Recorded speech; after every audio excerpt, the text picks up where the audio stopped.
Stay tuned to find out how I made this dark melodic trap beat.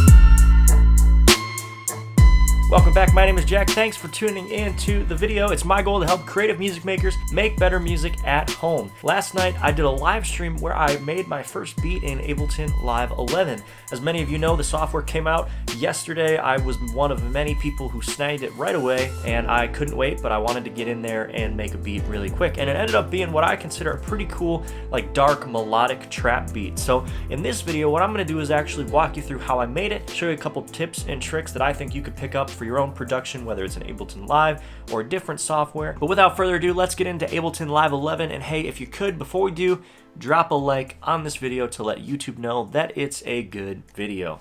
Let's get to it. All right, so here we are inside of Ableton Live 11 Suite, and I'm gonna be breaking down what I did to make that track. We're gonna go track by track. I'm gonna tell you why I did what I did and how I made those sounds. So we'll start out with the intro, and I did a couple of things for the intro. So primarily, the first thing going on is just these keyboard elements. I've got a Mellotron, I've got a soft piano, that's the Untitled device, and like a little FM8 patch. So let's listen to the Mellotron.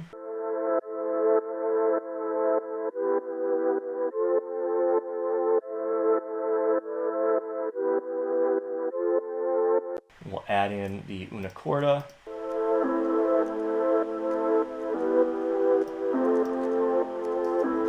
And then other than that, we have FM8.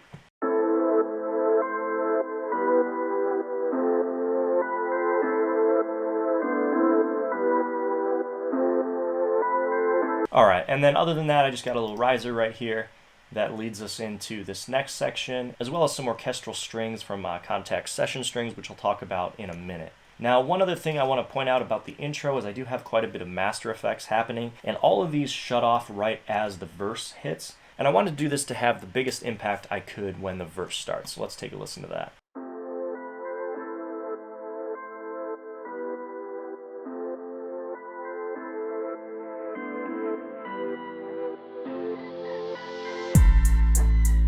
So Ableton added this new drum synth instrument, and I wanted to try that out for the drums. Now, I have the Ableton Push, so what I did was I actually loaded up a drum rack and put each of these devices inside of a cell on the drum rack so I could finger drum it in with the push. So we got the kick, pretty punchy kick. I will say right off the bat, definitely recommend throwing drum busts on here to give it that extra boom, that drive, that crunch, just to kind of give it more of a hard-hitting feel. Got the clap right here. I don't think I really used it in this pattern, but decent sounding clap. Got the snare right here. Wasn't super crazy about how punchy that snare was, and I didn't want to spend a whole lot of time on the live stream changing it up, so I did layer a sample that I had from Splice to kind of add to it. And then here is the hi-hat. Pretty nice. I did kind of shorten it and pitch it up a little bit. So that's going to be that. Let's take a listen to the drums.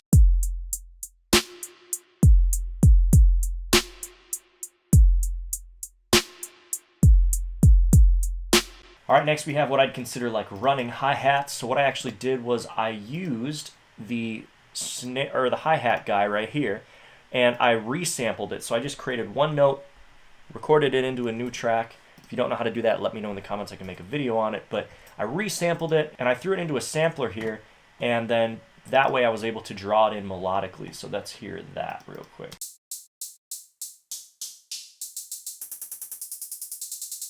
So I actually like to layer these hi-hats with the other hi-hats in the regular drum pattern.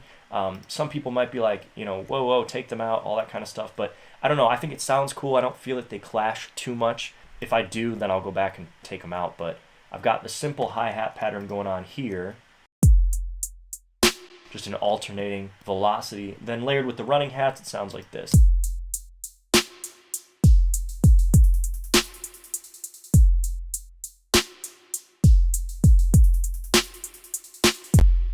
Pretty simple. All I've got for this is my default rack, which just has a EQ, cutting out everything below 30 hertz because that's all muddy junk anyways.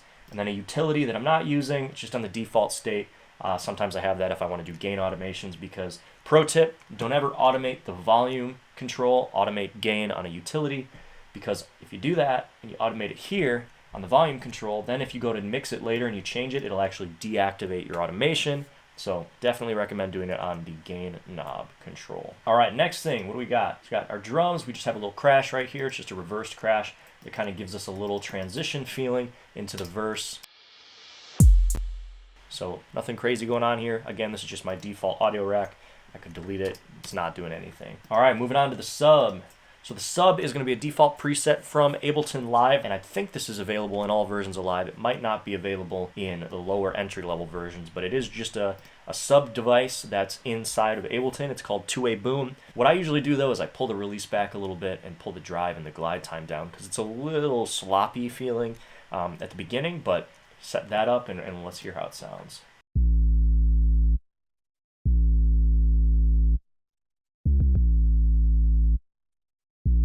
All right, so it's a pretty decent sounding sub already. Sometimes I throw a saturator on there if I want to make it a little more beefy or gritty, but I did add a compressor this time with a sidechain on, and I'm sidechaining from the drum rack, and I wanted to choose post FX from the kick itself, so it's sidechaining to the kick so that they don't hit together and interfere. Pretty simple, but let's hear all that together.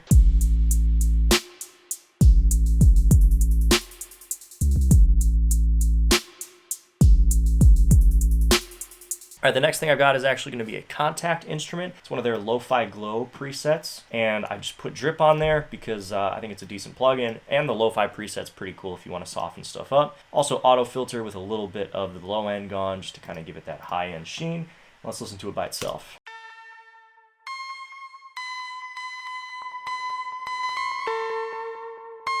Let's listen to all that together.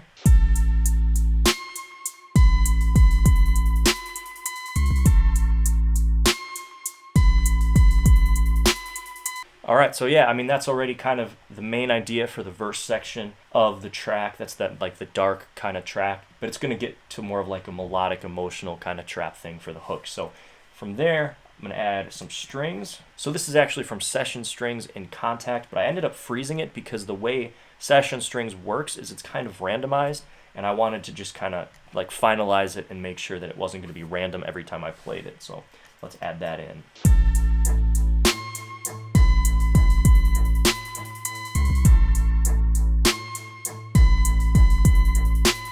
Add an auto filter and tone down the highs a little bit.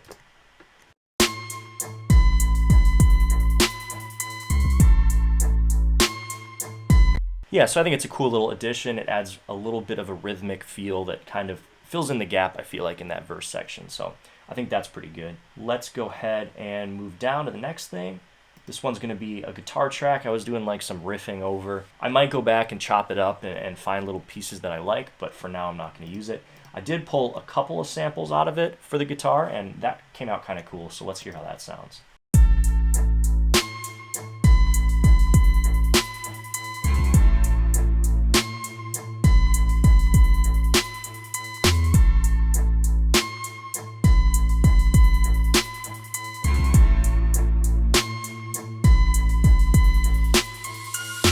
So it's just a simple little slide that I did on the 6th string that I thought was pretty cool. So all right, this FX chop bus is pretty cool. And the way I came about this is I had this device right here, so this bright lead sound, and I was actually running it through a reverb send, which I don't have anymore, but the reverb send had the new hybrid reverb on there. And what I was doing was I was changing the size while it was resampling back in. So I had a second track loaded in, and I was recording what was playing off of this track up here through the reverb, but then I was changing the size. And that actually created a bunch of like swelly kind of pitch sounds. If you're not sure what I'm talking about, I recommend trying it. Throw something through a reverb and then listen while you change the size knob. You'll kind of hear what I'm talking about. But anyhow, once I copied that in or recorded that in, it originally sounded like this.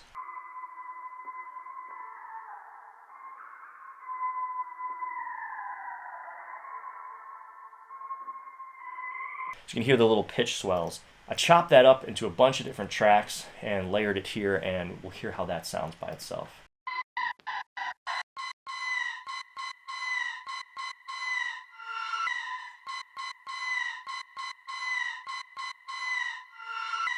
I think it's pretty cool. Let's hear that with the mix.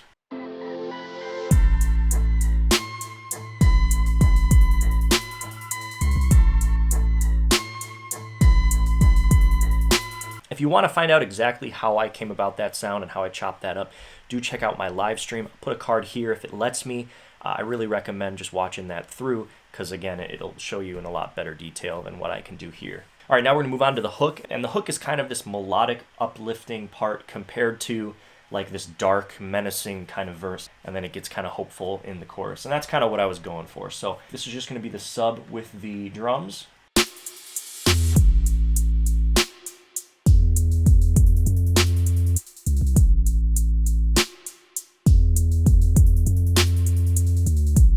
So already it kind of has a little more resolution than the previous section. Next thing I have is just a piano patch. This is a piano sound in Contact. I believe it's the Giant. Yep, great piano that comes with Complete. And we'll just listen to that real quick.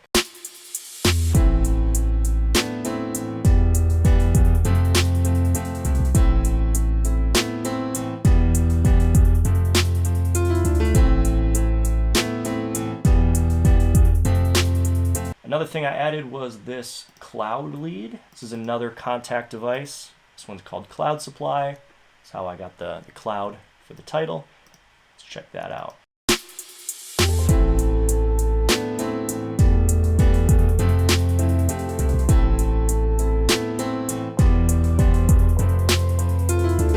For the second half of the hook, I have a second lead sound that comes in. This one's actually a hardware synth, and let's listen to that.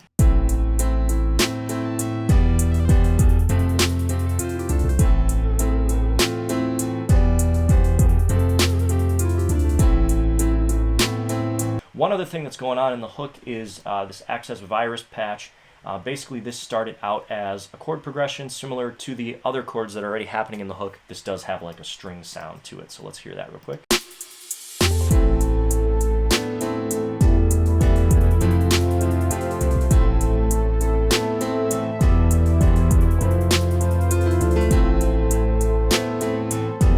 And then we just have a simple version of the chopped FX still in here. A lot of it kind of added to that minor ominous feel, so I left it out. But I did keep this section in there, as you can see. And this part here kind of serves as a riser effect more than anything. So let's hear the part that's still in there.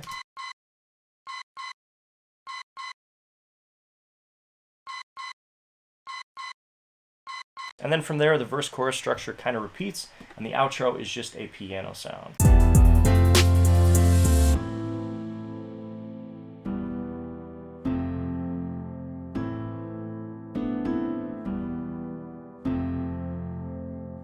That's going to be the Unicorda device inside of Contact. It's an awesome sounding piano. Well, that's about it for this dark, melodic, emotional trap beat that I whipped up yesterday during the live stream. If you enjoyed it, let me know in the comments. If you didn't like it, let me know why. And hey, let me know if you're excited about the Ableton Live 11 release and if you're planning to grab an upgrade yourself. As always, thank you so much for watching. If you enjoyed it and you want this not to be my last video, I need you to do something for me real quick. It'll take just a second. I need you to hit the like button on this video so that YouTube knows that it's an awesome video and it shares it with more people so that I can keep getting subscribers and keep doing YouTube. So please, if you could, leave a like, and as always, hit subscribe if you enjoyed this video and want to stay up to date on all of my releases. Thank you again so much, and I will see you in the next upload. Peace.